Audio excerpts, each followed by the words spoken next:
and gentlemen, it's time for Forge the Narrative. Hey everybody, welcome to Forge the Narrative. This is episode 201. I had to stop a second and we're out of the 100s. We're into 201. Thanks for everyone that tuned in for our big double size 200th episode last week where we went over Chaos Space Marines and Grey Knights. We are the Battle of Lost Souls podcast. My name is Paul Murphy. I'm joined tonight by Chris Morgan and Adam Abramowitz. Lemmy and the Deaths. Oh, Lemmy, I'm all about that Dante.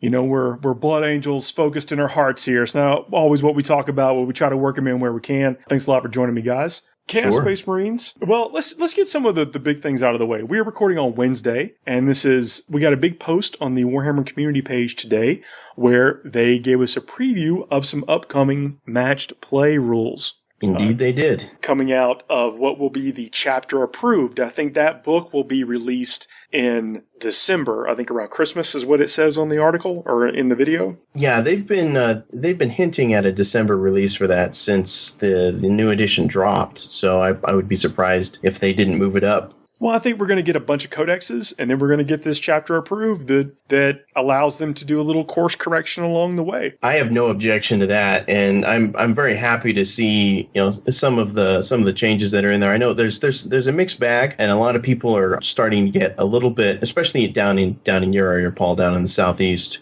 with the deploy first, go first mechanic changing a little bit in some of the missions. But I think the important thing to take out of the article that they put there is that they aren't getting rid of the old missions that use that mechanic. They're adding new missions to the pot that don't use that mechanic. And I think that's an important distinction to make. Let me weigh in here as devil's advocate if I can. I think that's great. And also let me say that I think that we may even find ourselves in some position to where tournament organizers even go so far as to create their own match play documents. Because remember, again, like we said this before, match play rules it's one page in the rule book. And that whole who goes first thing is actually in each mission. So that's a really great way to have different styles of missions. And I'm sure they'll even name it something different. It won't be Eternal War or the other ones. It'll be something specific to that style of play, which is cool.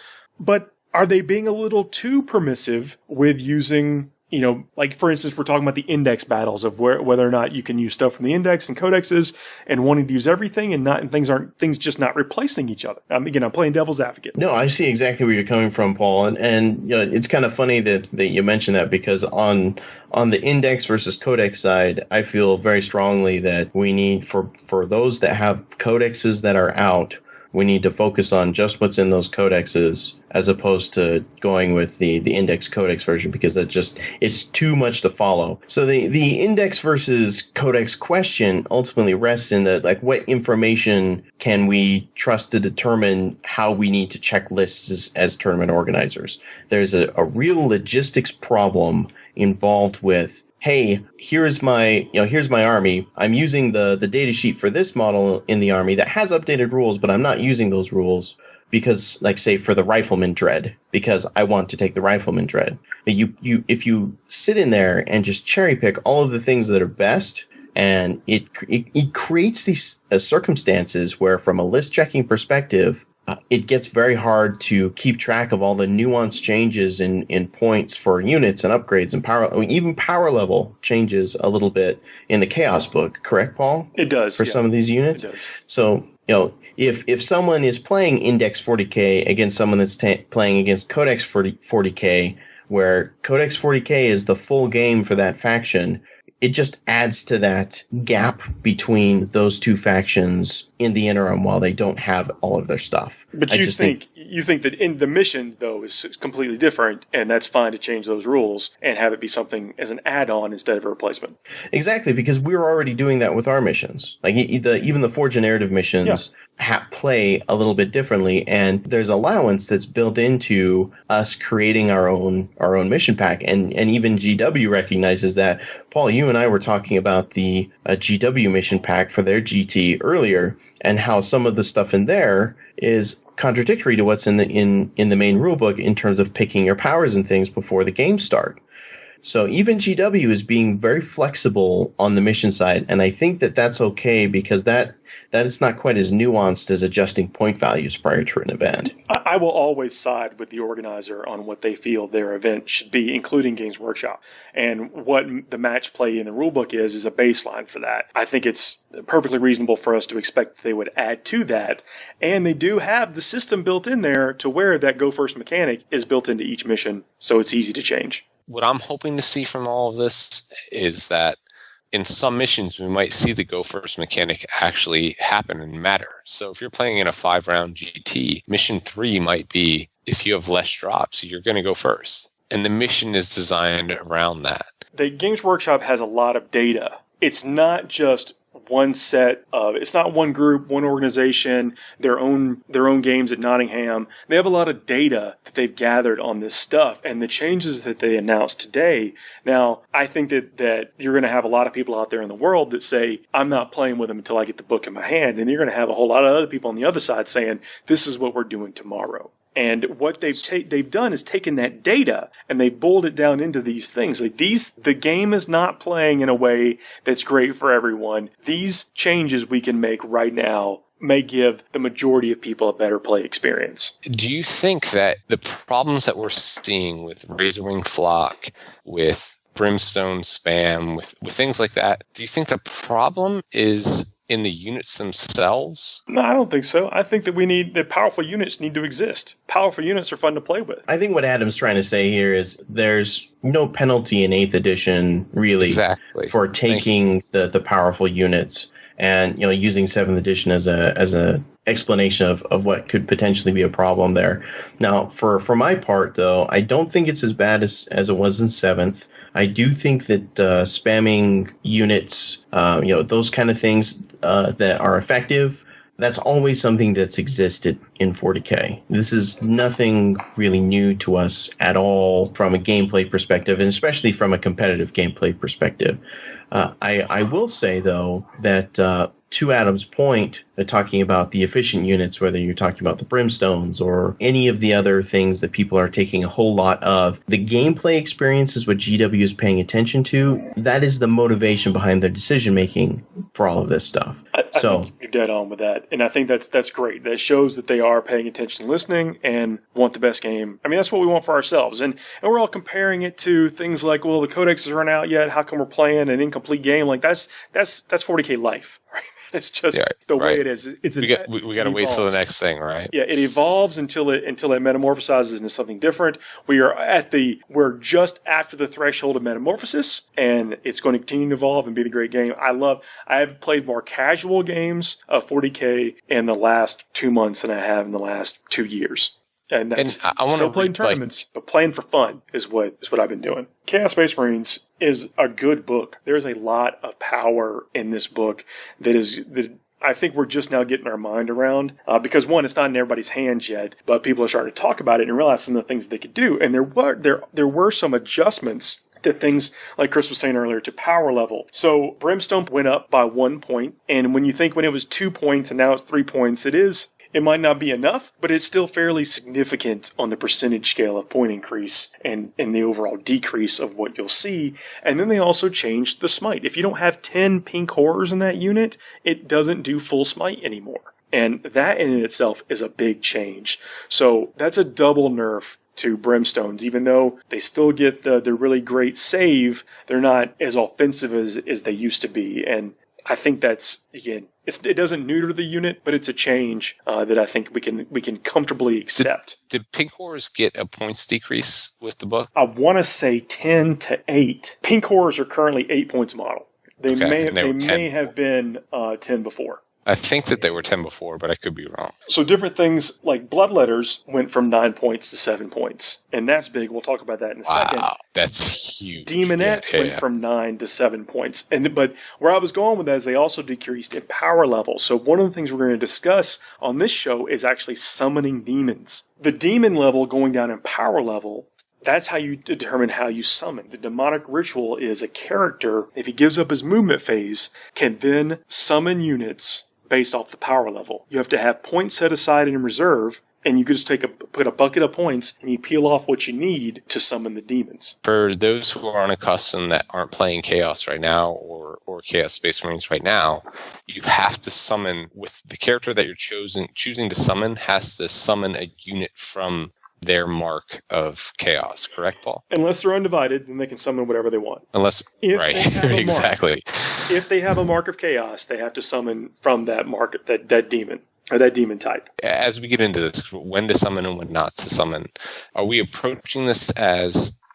Are these deep strike units? Are these reserve units? Is that your mindset as a competitive demon player? Well, they're reserve points, and yeah, you will do what is essentially a deep strike with them. Here's the demonic ritual rule. Instead of moving in the movement phase, any chaos character can at the end of their movement phase attempt to summon a demon unit with this ability by performing a demonic ritual. The character cannot do so if they arrived as reinforcements this turn, or if they themselves have been summoned to the battlefield this turn. Now look, that is in parentheses, so the first time I read it, it was invisible.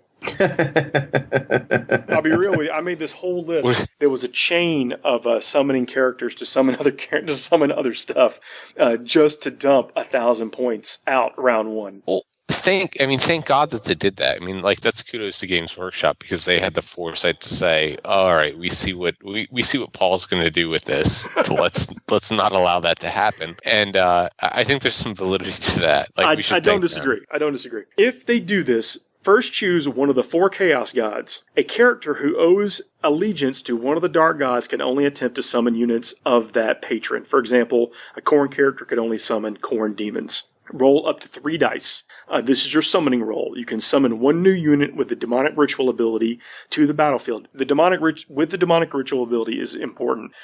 Demon Princes out of the Chaos Space Marine book, and I haven't checked. Chris, if you wouldn't mind pulling up if it's in the Chaos Demon Index, but Demon Princes and the Chaos Space Marines do not have the demonic ritual rule. Okay, checking it out. Yeah, so anyway, they must have the demonic ritual, power rating equal to or less than the total result, as long as it has the same Chaos God keyword you chose at the start. So you roll dice to get equal to or better than the power level, and you can summon that unit onto the table.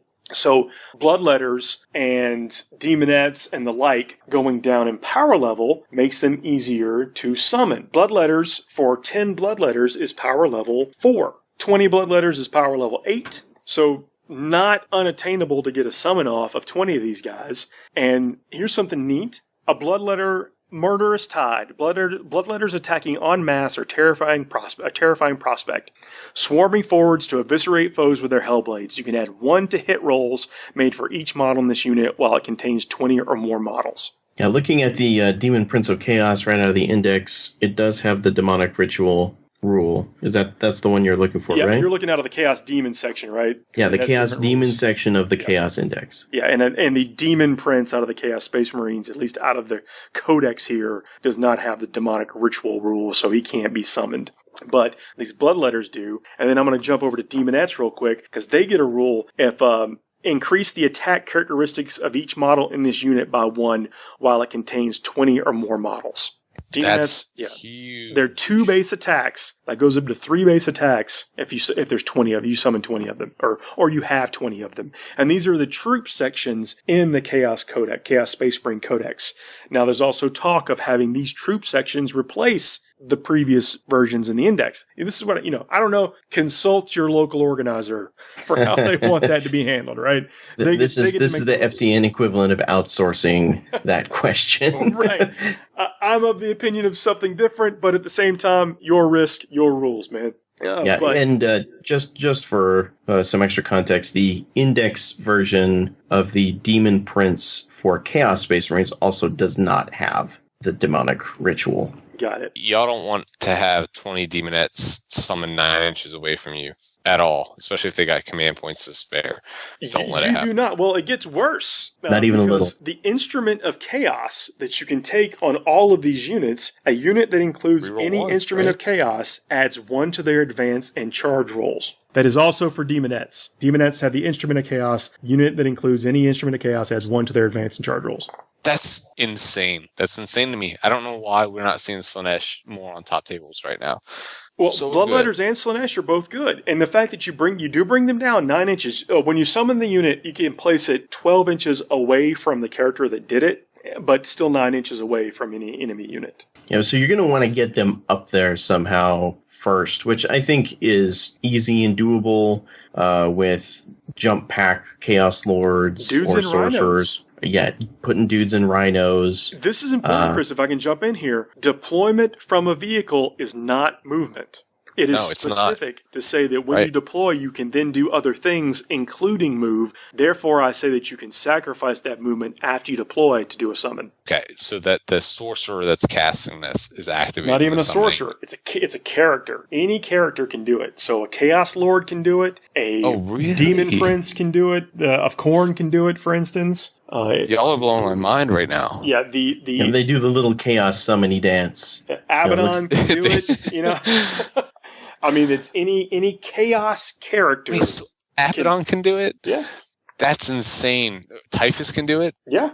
Abaddon just tickles the warp with his claws until it laps I'll go out back to the demons. rule here. Instead of moving in the movement phase, any chaos character can, at the end of their movement phase, attempt to summon a demon unit with the demonic ritual ability. This is a lot more relevant when we're deploy first, go first was going to be the modus operandi. Right. But for instance, when you put 1,000 points of your army into reserves and start with a Chaos Lord or a Demon Prince or whatever, protected by a wall of rhinos or even in the rhino, you're going to be able to dump a pretty good amount of points back on the table. I mean, like, let's do a callback to when we were kind of butchering our coverage on the archdemons. I don't know why you're going to summon them. You might want to start them on the table because they're so great. But if you need to, or you feel like your strategy is around getting that go first advantage, whatever it may be, I think summoning is a valid strategy now. Just to clarify for all of us uninitiated into the ways of chaos and reserve points in general, when you're summoning from reserve points, is that a once and done, or once those summoned units are dead, can you bring more units in to replace them? You have a point reserve that when you summon it ticks down from that. So when you're out of points to bring in, you can't bring anything else in. Okay. But you can choose which you don't have to dedicate that to a specific thing. Like you don't have to dedicate these 170 points are for bloodletters. You don't have to say that. Yeah, but I mean, knowing that and knowing the math of how much stuff costs is absolutely going to be critical, I think, for summoning, so that you're not like, oh, well, turns out I can't actually summon anything because I summoned this big thing, but I don't have enough points left over to do a bunch of other stuff. You will have to do a little, I mean, of course, you're going to have a strategy, or you should have a strategy going into it. So you want to bring the appropriate models like 250 points of demonettes, and maybe I'm going to bring a demon prince to summon out of the demon book. You know, I mean, you want to plan that, but you didn't necessarily have to plan that granular before, but now you do. Okay, that's a good clarification. For people like me who don't summon demons on a regular basis, knowing that could prevent some on-table shenanigans. Yeah. You want to ask your opponent, are you going to do any summoning? If they're chaos players and you expect them to be summoning, you definitely want to ask them and want to know how many points they have set aside for that, because it matters. It's very important. For instance, you have to pay for the war gear also. So if you bring in a unit and you don't pay the 10 points for the instrument, then they wouldn't get the benefit from the instrument, and you couldn't take the instrument for granted.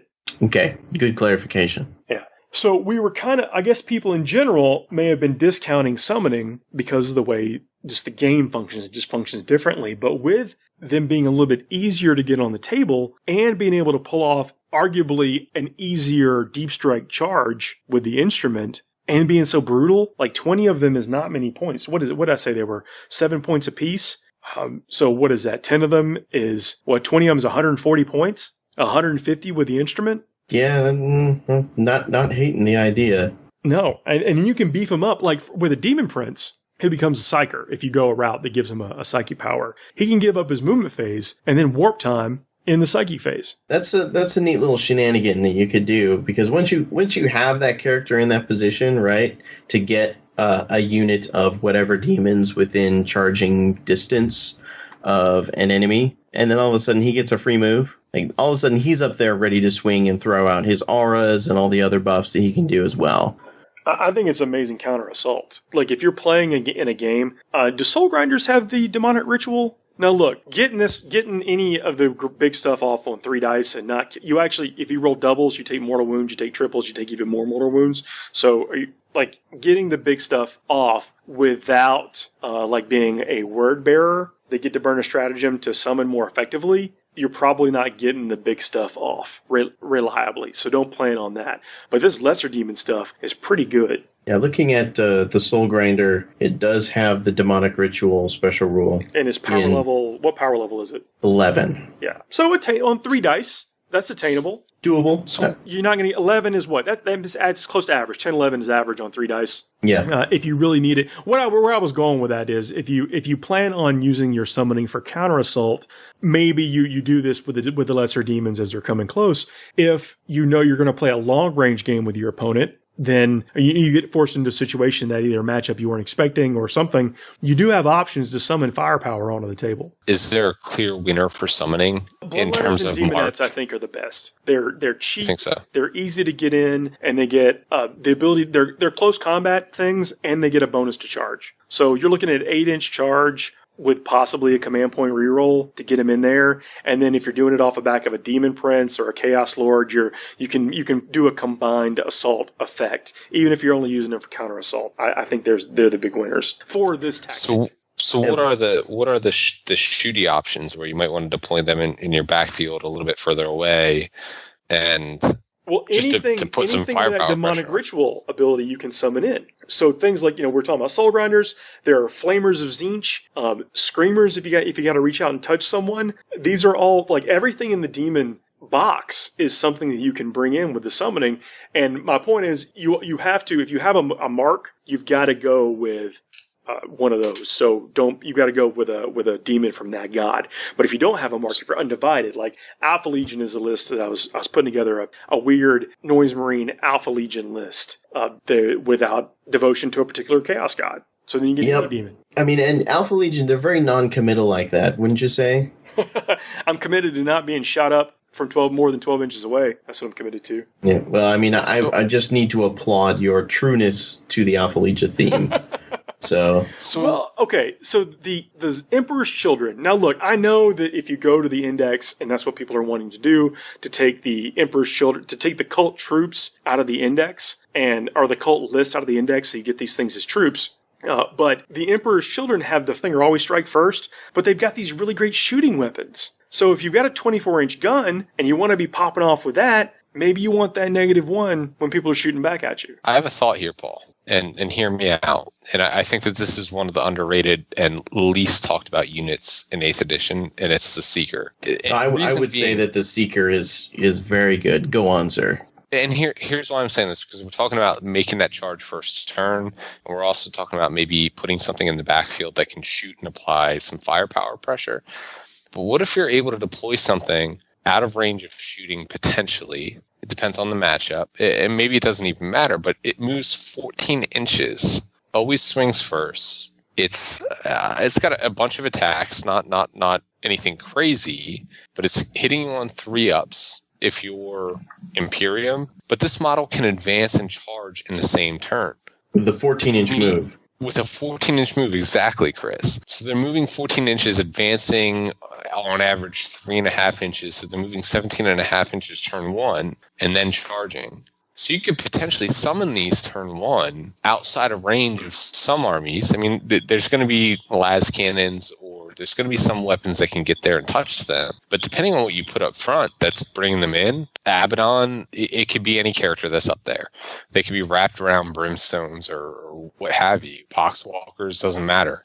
But they move 14 in advance, on average 3.5, and are then assaulting. They're always going to swing first. If you take a large enough unit of them that they're not going to die in combat, their first round of assault, they're going to swing first in the next phase. Sounds like a good unit. I don't know, what are the power levels on those guys? I assume the power level is 5 for that's 5. That's 5 for 1 Heartseeker, which is their sergeant, and 4 Seekers. That's perfect. So that's a good summoning target. And it goes up by 4 to get 10. So that's just a 9 to get 10 of these. Abaddon has all the marks of chaos. So, put that in your mind just in case you want to go one of these routes. This is an option that I think we're overlooking because it just didn't seem to make sense before now. And the lesser demons are in the Codex, Chaos Space Marines specifically, I think, for summoning. Now, they don't have the Legion, they don't have the Heretic Legion special rule.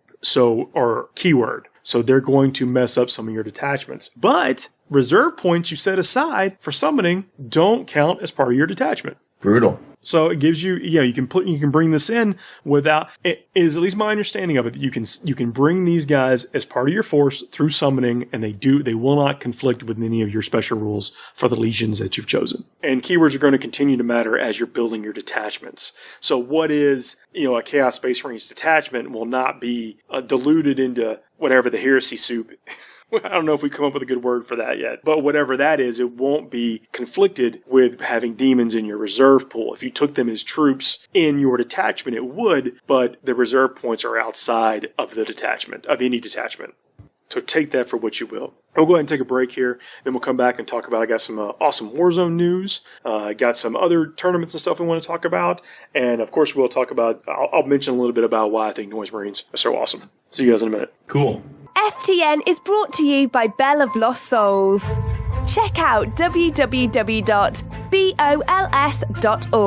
for the best daily hobby articles on the web. Hey everybody, we are back. I'm still Paul. I got Chris and Adam. What's up, guys? I am the beast of the Southern Wild. I had a great pre-Warzone meeting tonight. Veteran ticket sales will go live August 31st. Veterans from last year will be receiving emails about this, and so don't worry. If you haven't received it yet, don't worry, you weren't supposed to. You got a couple of notifications saying we're about to fix into, but on August 31st is the date when the veterans will get to pre-buy tickets for this year. September 7th, and that's a Thursday, is when tickets will go on sale to the general public, people that have not attended before.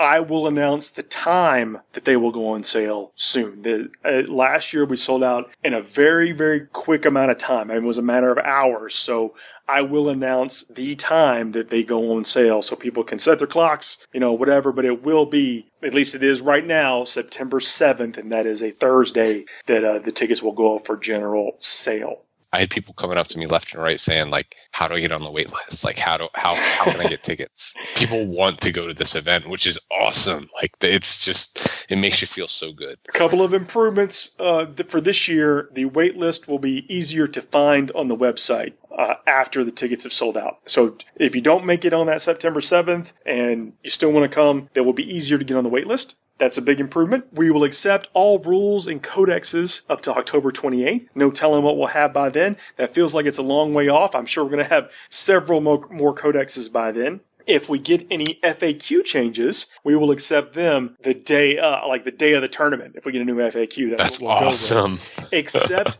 if there are any point changes. No point changes will be accepted after the 28th. That's the cutoff date for that. And there's big reasons for that. Obviously, if your army changes how it plays, I guess tough is about the best way to describe it. But if it radically changes the models that you have, then we don't want you to have that kind of impact. So October 28th for rules and codexes. Like rules releases, FAQs will take up into the day of, but rule point changes we will not. That will be the 28th. This is good, Paul. It will be 5 rounds, 2,000 points. There was a lot of discussion around, do we increase the rounds because the game plays faster? And we all came to the same conclusion that we will not increase the rounds because we want to reinforce that social aspect of this major tournament event. It's a very competitive event, but we pitch it as one of the biggest parties in 40k. We live true to that. And how do you have a great party? You make sure there's plenty of time for people to interact. So even if the game plays faster, we're going to keep it to 5 rounds, 2,000 points. We will have Friday night events. We will have most likely 2 organized events where there will be tickets and prizes for that on the Friday night of the tournament. And we'll have a couple of casual events that we're still, I think we're framing them as sideshow events. We'll have a couple of those also that anyone can join in and kind of pick up and walk away from throughout that Friday night, because we know people are going to get in. I think we should have a beer pong tournament. Well, I'm actually going to most likely get a custom-made cornhole set. There you go. That we can do in the hall, but we'll see. I have so many questions. Yeah, it's a beanbag tossing game, Chris. I don't know if you got that out there where you're from, but yeah, real popular with the drinking crowd. But yet that is on the list. So the several sideshow events again is how we're going to phrase them for this. But we'll also have one or two organized play events that will be tournaments, prizes, or whatever, and then of course tournaments and prizes for the main event. We have Daniel Hester's coming in as one of our, as the primary vendor management for sponsorship. So if you are interested, if you have a business in the hobby and want to be a sponsor for the event and have not already been contacted by Daniel, you can contact him. He may contact you if you let us know. Either us or Daniel will reach out to you. There's some people, of course, that I talk with that we hope come back as sponsors for this event this year. Fully suspect that they will. More information coming about that as we get closer. We've already put some of the sponsors up on the Warzone Atlanta site. Facebook page. You can check it out there. And I've got something cool to talk about. One of our sponsors, Impudent Mortal does great terrain, and he's giving us a coupon code to give out right now for his site, and this is for their Rust terrain. And the Rust terrain is pretty cool, is what he's calling it. I think that's the name of the line, the Rust line, all R-U-S-T on the Impudent Mortal site. You don't have to paint it. It has the terrain and it has peel and stick decals that do the complete surfacing of the terrain. It looks really cool. Check it out.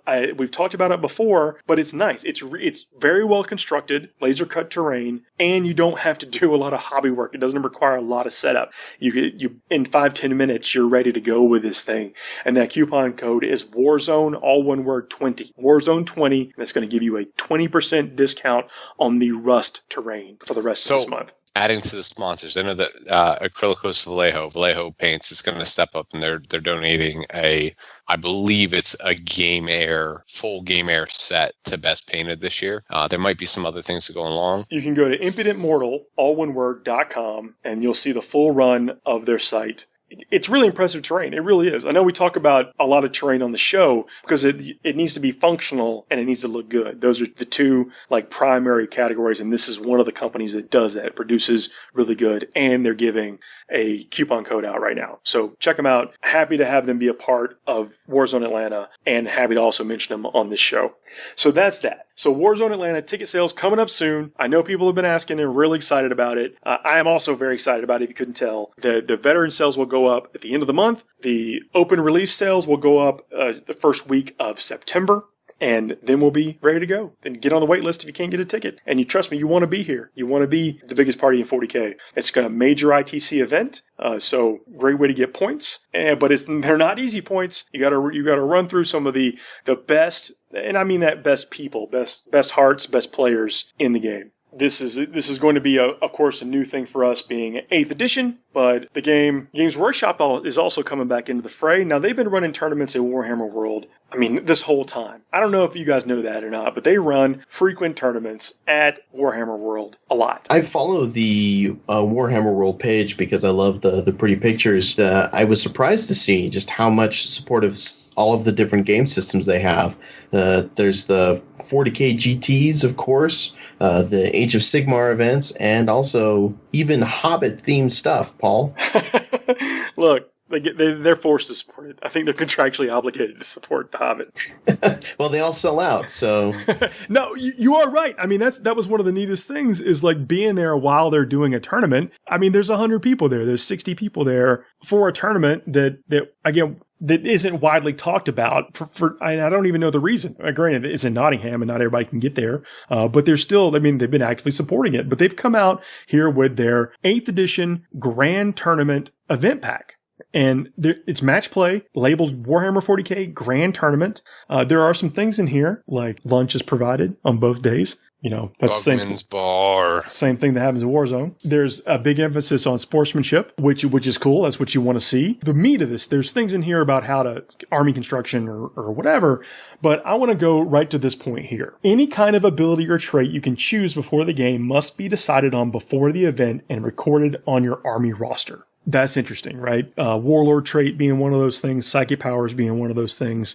Back in 5th edition, you used to have to write down your psychic power. You couldn't, like, some tournaments let you choose between events or between games. Some tournaments made you write them down. They're asking you to write them down here. This includes things like psychic powers, warlord traits, relics, and specific faction keywords, i.e. chapter, clan, or whatever. Then the next paragraph is, this also includes any stratagems that state they are used before the battle, such as chapter master or relics of the chapter stratagem and Codex Space Marines, but not, for example, Strike from the Shadows, as this is used during deployment. I really love this.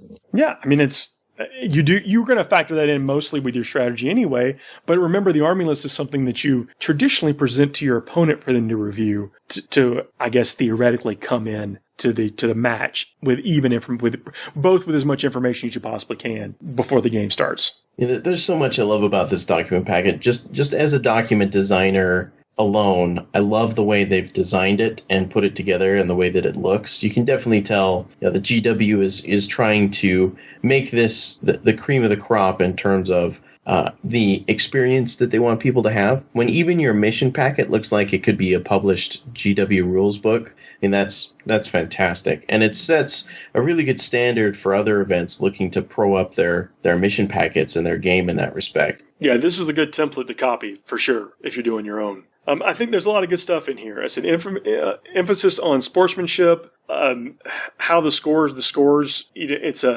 the win is 6 points, draw is 2, 0 is the loss. I mean, so you're not trying to keep track of big numbers. It gives you guidance on how to track your scores and your notes and your combat points. It doesn't leave a lot of ambiguity here in how to play the event. It's a great packet. And I think it's especially important, speaking as match play people, to look at the way that GW is handling how you track certain things, like faction keywords, stratagems, and the like. Because when we did our Space Marine coverage initially, we talked about the Chapter Master buff, the stratagem that lets you spend 3 to turn a captain into a chapter master, and how there may be some games where you don't want to use your command points on that. Well, here, you got to be committed. And that harkens back to the way things were before, in terms of like 7th edition, 6th edition, etc. If you had something, it had to be picked out and put on your army list. So I wonder if we're going to see a leaning to follow this model, or if we're going to see people continue to do their own thing. It's easier when, like, for instance, we put up the FTN missions, and it's really a mini tournament pack. It's meant for an organizer to adjust it the way they want it to run in their specific environments, because they know them better than we could ever know them, not being there. But sure, when you can put together something that's comprehensive, sometimes it's easy to just go, we're just going to use that format. Happens all the time in tournaments. People use Warzone format. People use Nova, LVO, Adepticon formats because it's easy. They can just point people to that, say, that's what we're doing. That's what to expect when you come to our event. And sometimes those things just turn into habits, even between stores in a local area, right? If you have one store that doesn't really get out and play much with the other people, then show up to an event down the road, a larger event, for example, you have to pay attention to that, because not even every store does everything the same. You're absolutely right. We're full on in tournament season, as by the best way to describe it. But these are all now 8th edition tournaments, so we're watching closely to see what other tournaments do. I mean, we as a podcast, also we as tournament organizers, but we're watching closely to see what works, because I don't think anyone's got it completely figured out just yet. We'll figure it out about Warzone, but yeah, for sure. But I'm saying that there's a lot of things that are in flux, and finding that best way to do it. And I don't know anyone that's suggested that you do that, like with the Chapter Master stratagem, before seeing this packet. I would agree with that. And the way that the main rule book is put together would insinuate that you have the freedom to choose. Now, how this is going to affect things like psychic powers and stuff like that, I've seen some debate about whether we should make people roll for them beforehand. Mostly people are in favor of the choose your powers sort of mentality. Pick it. Don't even put that out there. Right.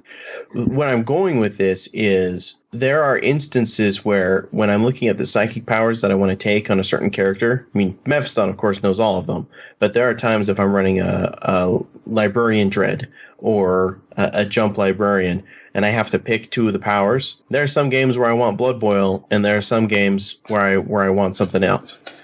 And having to choose that beforehand suddenly makes that a little bit more of an anxiety problem. Like, what am I going to be matched up against? How is this going to hurt me? What is the best? When does the best decision become a best overall decision versus what's best for this match? Playing with Demon Princes, I did enjoy being able to potentially not take warp time, you know? Right?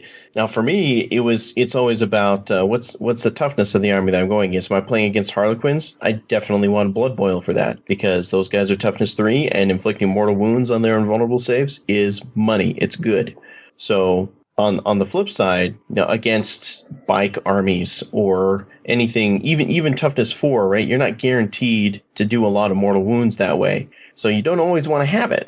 Yeah, agreed, man. I think, but at the same time, this is one of those things that I feel like that I do enjoy the flexibility, but I also understand why this is in there. But in an addition that rewards intelligent player choices, all of a sudden having to make all those choices up at the beginning is going to change how you compose your army. I definitely will. Speaking of army composition, I'm going to change subjects a little bit and talk about the Noise Marines. I brought them up on this past segment.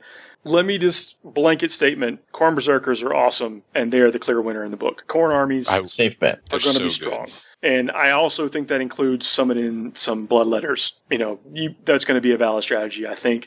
But you cannot argue that the Berserkers are just where it's at. And the fact that you can declare a charge on anyone within 12 inches and just absorb the Overwatch and then grind through them like nobody's business. So do that with your Khorne. You don't need us to tell you. We don't need to describe the nuances of the tactics around that. It's good. Yep. I also think that they're like the biggest fluff win. I think they operate on the table more like based on the fluff and what we've read throughout the history of Khorne Berserkers, the most accurately today. They chop stuff up. That's what they do. Noise Marines, weapon skill BS3, toughness 4. They've got the typical Marine stat. They do have 2 attacks apiece, 2 base attacks. They hurt you with words. Yeah, right. The champion, the Noise champion, has 3 base attacks. Not bad. Their weapons, the signature weapons of the Noise Marines, is the Blastmaster and the Sonic Blaster. The Sonic Blaster is it's like their souped up bolter equivalent, if you're not familiar with it. It's Assault 3, Strength 4, 1 damage. Units attacked by this weapon do not gain any bonuses to their saving throws for being in cover. So who cares about that, really? But you never know. You never know. It sounds like it would go really well with Iron Warriors Legion tactics. Double down on that no cover. No cover for you. But they're Assault 3, so it is 3 shots guaranteed. That's not bad. I think that's actually pretty good, and we'll talk about the points here in a second. The Blastmaster has 2 firing profiles. The varied frequency is 36-inch range, Assault D6, Strength 4, -1 AP, 1 damage.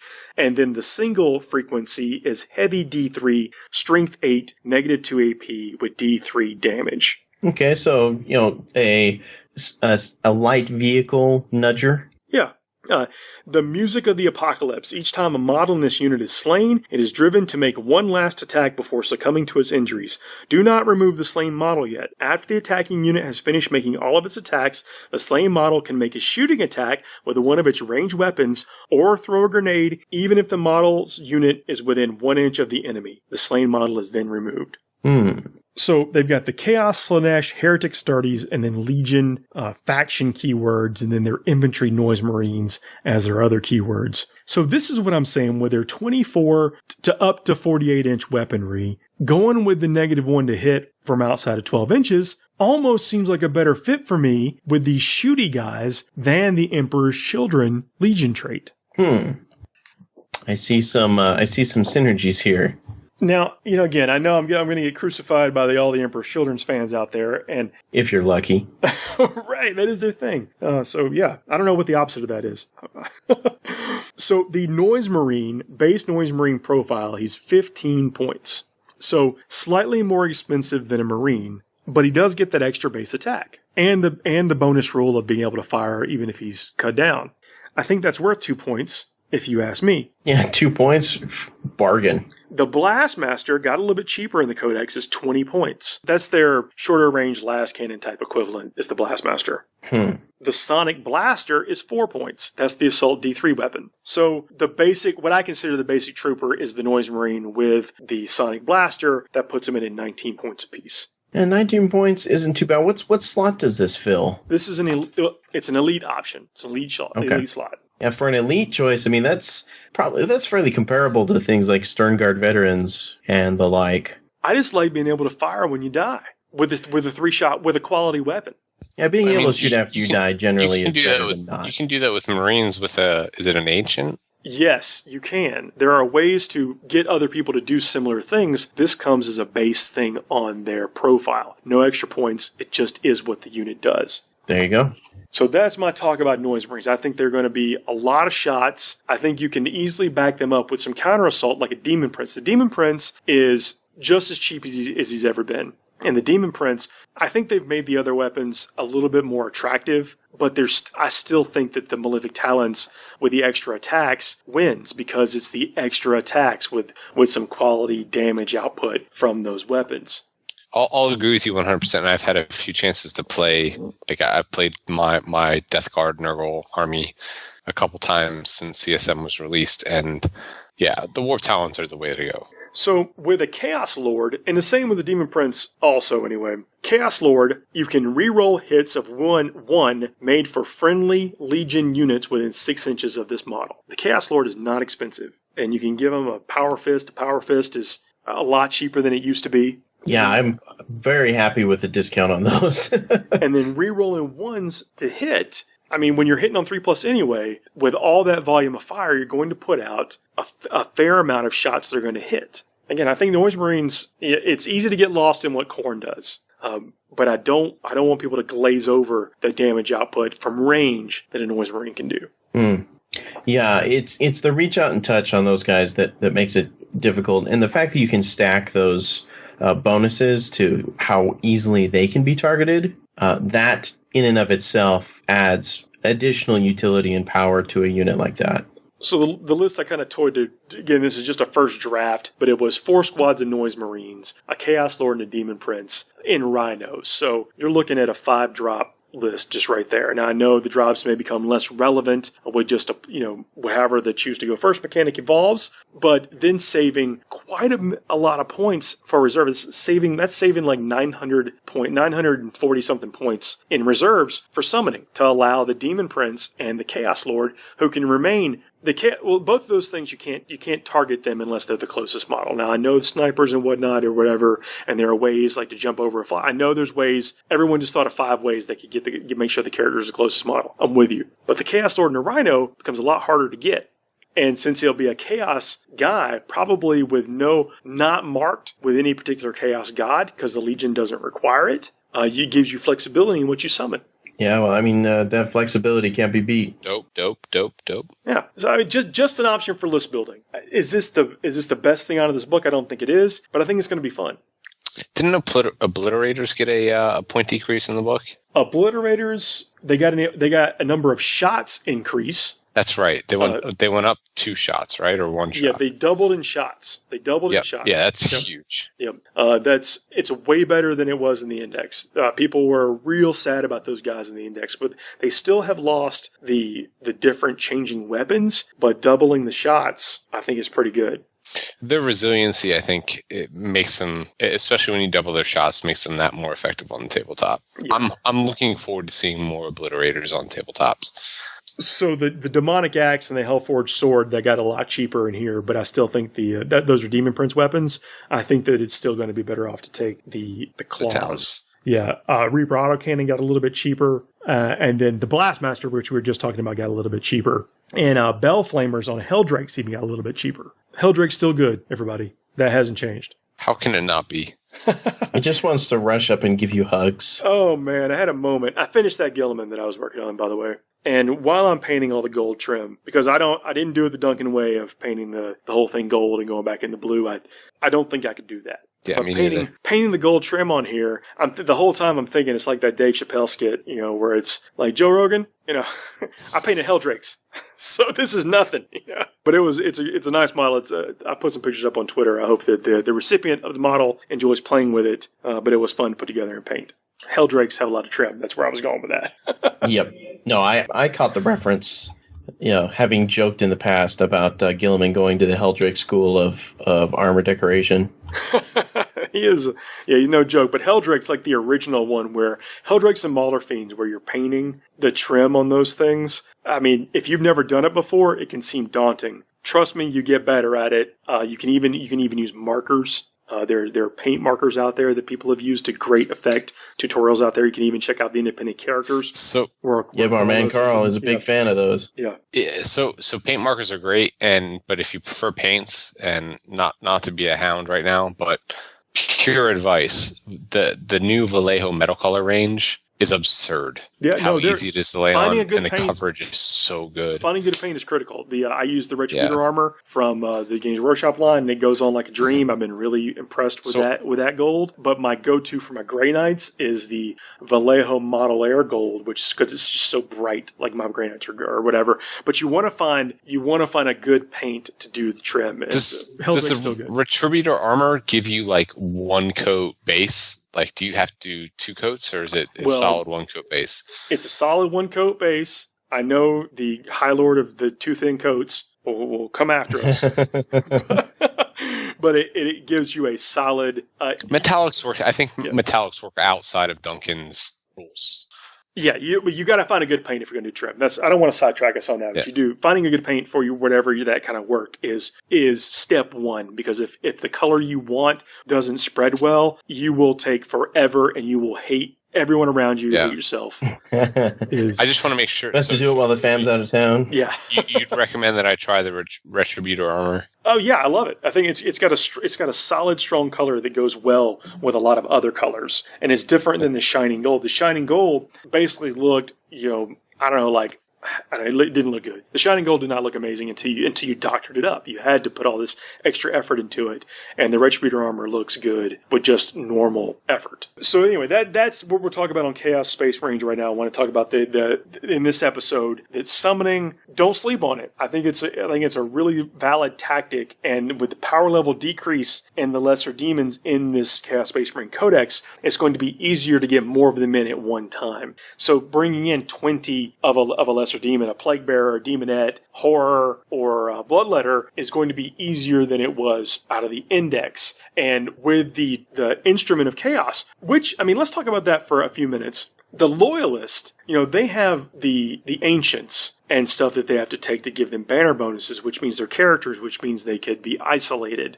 You don't get to choose the casualty if someone's in a spot where they can target the character, either with psychic powers or whatever, snipers or whatever. With the instruments buried in the units and the icons buried in the units, if you are relying on that particular buff, it will last for a long time until someone could potentially just wipe the unit. Any permanent buffs are insane in the good that they can do for squads. Yeah, permanent and protected essentially, because when you're removing your own casualties, if that effect is important to you, it'll stay around as long as you want it to. That's true. Yeah, we talked a bit on that. With the take the 10 points for the instrument to give them the +1 charge, and then you're needing 8s. 8s is reasonable. 8s is way better than 9. If you ask me, I have failed many a charge with the BA coming out of Deep Strike, rolling 8. I've seen many people using, the get to move an orc power fail on an 8. The jump? Yeah. 8 seems to come up a lot more often. The jump is no joke. We need to talk about that. Like, we need to dedicate 30 minutes of a show to the jump. Yeah, orcs are going to be good. They're going to be great this edition. And people want them to be good, but they're playing into being a very powerful army. And interestingly enough, that's 30 minutes, about as long as it takes to move a full unit of boys. So there's lists out there that have I think the best lists have no boys, but that's just my opinion. But Paul, go back to what you were saying. Well, I mean, all I'm saying is that these are things that are viable options that I don't think people were taking as viable before. When I've described this tactic to someone, they've said, "Hey, that's what I'm working on as part of my secret sauce. Don't tell anybody." Well, tough. We're talking about it, but only because I think this is something that isn't getting the attention that it needs, and this is something that you could do if you're a chaos player, or have done to you if you're playing against somebody, and it's good to be aware of. Yep. Know your enemy. Let's do a brief finishing move segment. This finishing move segment brought to you by Frontline Gaming. Been a sponsor of this segment for a long time. LVO tickets on sale right now. That is a giant mega event that should be on your can't miss. If you can get there, get there. Hundreds of I'll people be there. playing 40k. Yeah, Captain Morgan will be there. You'll be a judge for the main 40k event, right? Yep, that's right. Judging the 40k championships and then the Sunday RTTs, which are the first scoring events for the 2018 ITC season. So check out the awesome mats and terrain that we talked about. I'm believers in it. I play there's a mat right now on my gaming table. Again, I'm a believer in it, and the terrain very functional, does it. But they also do exactly what we talk about here and put on quality match play events.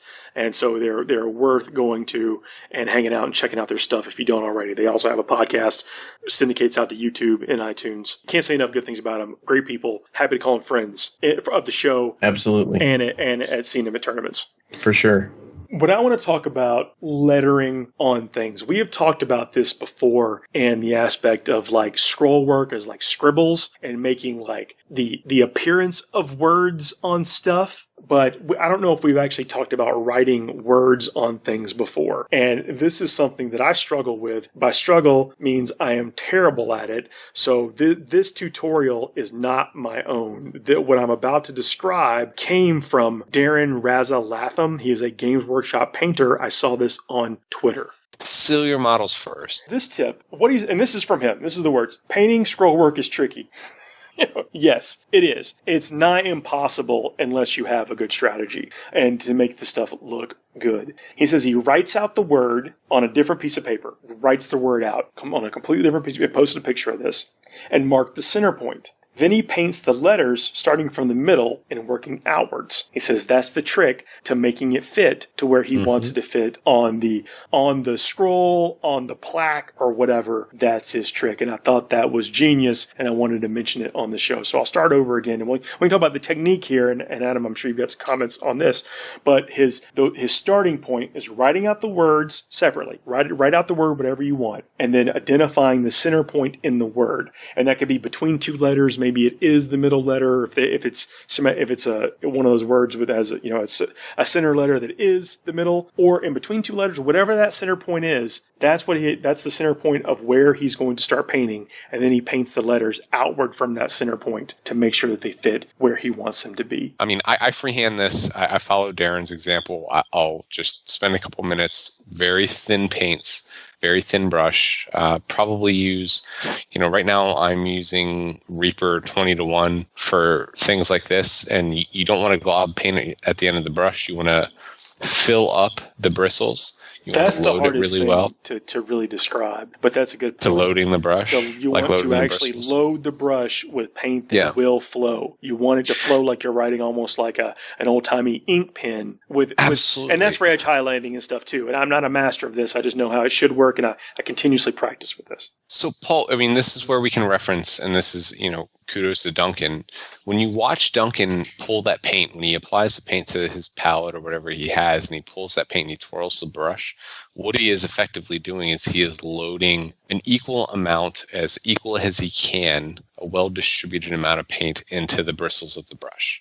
And that's what you want anytime that you're doing detail work. And I know that doesn't make sense because you think that you want the paint on the tip of the brush, but if you're actually not painting with the tip of the brush, the tip is the guideline, and it's everything in the mid-end of the brush that is actually applying the paint when you're applying the pressure. Once those bristles bend, that's when the paint is coming out. And you want consistency. You want even lines with this, and in order to do that, the paint has to be on the brush and flow in an expected way. And when it's thinner, it's going to be smoother and it's going to be a smaller line. So it's going to be easier to hide or correct as you're doing it. Paul, do you use plastic card when you're practicing stuff? Oh, no, I just go right for it. So you can get plastic card on the cheap. And I'm just going to guess that Chris has some at home. I hope he does because he's a fantastic painter. But you can get plastic card in bulk at home. And I use that as my palette. But it's also great for testing because it has a very similar texture to what our models that we're painting, whether it's resin or plastic. And you can test your lines on there first.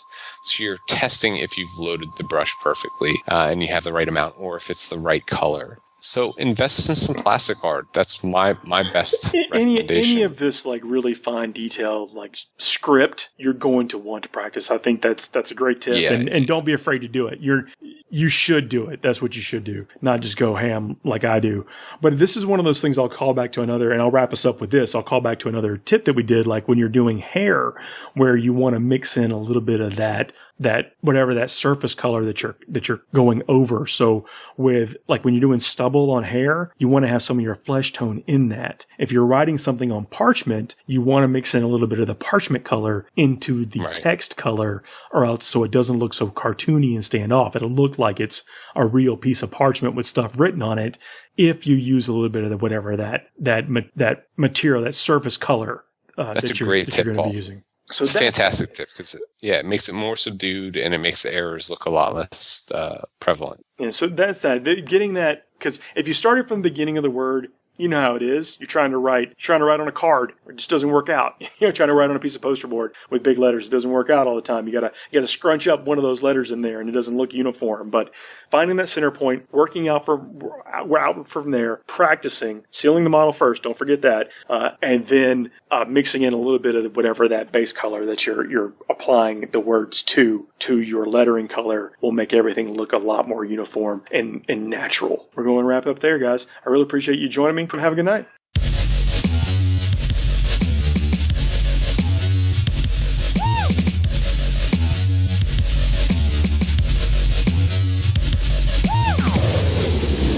I am your father.